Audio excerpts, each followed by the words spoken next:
लगातार सामने आ रही है। 10वां दिन है युद्ध का और पहले दिन से ये कयास लगाए जा रहे थे कि आखिर ये युद्ध कितने दिन तक चलेगा, लेकिन अब 10 दिन इस युद्ध को हो चुके हैं और ऐसा लग रहा है कि दिन ब दिन भीषण होता जा रहा है। आखिर अब क्या करने की जरूरत है, कब सबसे बड़ा ग्राउंड ऑपरेशन शुरू होगा, इसका इंतजार किया जा रहा है। तो एक तरफ इजराइल हमास के खात्मे के मिशन को अंजाम तक पहुंचाने के लिए जुटा हुआ है, तो वहीं दूसरी तरफ अमेरिका की कोशिश यह है कि जंग की आग पूरे मिडिल ईस्ट में न फैलने पाए। ये कोशिश लगातार अमेरिका कर रहा है। अमेरिका इसके लिए लगातार इजराइल, फिलिस्तीन और मिडिल ईस्ट के देशों के साथ संपर्क में है। उसके विदेश मंत्री लगातार यात्राएं कर रहे हैं और एक दूसरी तरफ इजराइल को हथियारों की पूरी मदद भी मुहैया करवा रहा है। देखिए इजराइल और हमास जंग पर हमारी ये खास रिपोर्ट।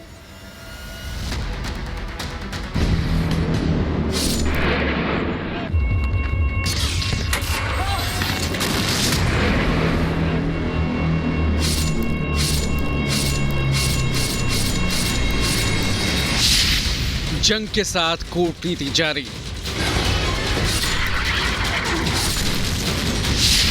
अमेरिका की दोहरी तैयारी। इजराइल फिलिस्तीन से बात।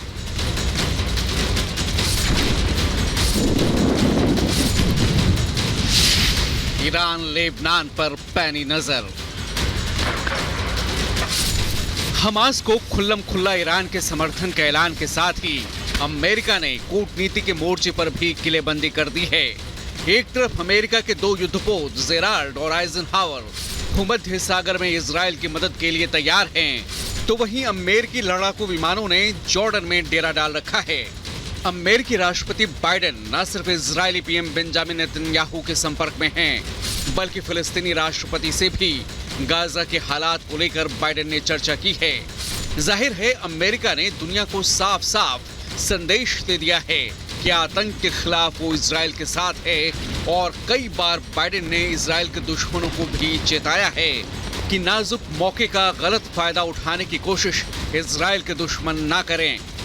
सिर्फ अमेरिका ही नहीं बल्कि इजराइल के पीएम बेंजामिन नेतन्याहू ने भी कूटनीति के मोर्चे पर किलेबंदी तेज कर दी है। नेतन्याहू ने यूरोपीय यूनियन के नेताओं से बातचीत कर ताजा हालात की जानकारी दी। जिस तरह हमास के पॉलिटिकल प्रमुख से ईरान के विदेश मंत्री मिले और समर्थन का भरोसा दिया, उसने इजराइल को और सतर्क कर दिया है।